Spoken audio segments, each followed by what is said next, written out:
Les amours, les gens considèrent la prière ici comme une sorte de prison.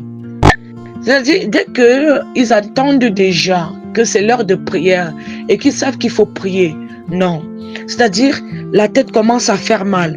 C'est à l'heure là dont tu as sommeil. Tes pieds tournent.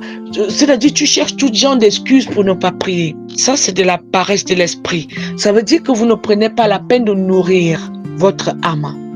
Elle manque de vitamines. Elle manque de vitamines.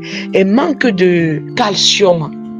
Donc, pour une personne qui a déjà l'habitude de prier et qui a déjà vu des bienfaits de Dieu dans sa vie, ne va pas réfléchir 2 fois pour prier. Quand tu tournes, parce que tu commences à avoir une sorte de paresse pour aller prier, c'est l'ennemi qui t'empêche de prier. Ça, c'est le démon. C'est l'esprit démoniaque qui t'empêche de retrouver la paix ou d'enlever la solitude ou une sorte de problème dans ta vie. Mais toi, tu ne comprends pas ça en cette manière-là. Tu comprends plutôt que la paresse qui te touche là, c'est que tu dois dormir, tu dois te reposer. Non. C'est quand les problèmes te touchent que tu commences à te poser la question. Te demander, qu'est-ce qui m'arrive et tout et tout. Mais c'est parce que tu as trouvé mieux de dormir que de prier et de confier ta vie au Seigneur. Tu as préféré aller te coucher. Mais maintenant, quand tu es parti te coucher, tu ne t'es pas rendu compte que c'était des tentations. Le diable il venait te tenter et tu es tombé. Mais maintenant, quand cela t'arrive 1 fois, 2 fois, 3 fois, tu abandonnes, tu es toujours la première ou le premier à aller te coucher.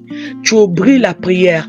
Mais quand on parle des boîtes de nuit, les bars, les choses inutiles, ta voix sort. C'est-à-dire tu es la première à crier. La première personne à montrer que tu es là. Mais quand il s'agit de la prière, tu es toujours derrière. Tu t'attends à quoi? Tu t'attends à quoi? Certains chrétiens-là, ce sont des personnes qui ne prient pas.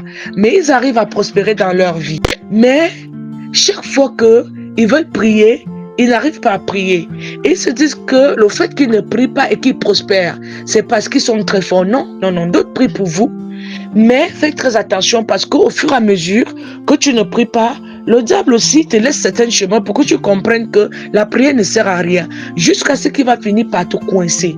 Et quand il te coince, c'est toi qui vas pleurer. C'est toi qui vas pleurer. Donc, ne plus jamais négliger son temps de prière et remplacer cela aux choses inutiles. Donc, ici aussi, la prière nous permet de mieux prendre conscience et de mieux voir des choses.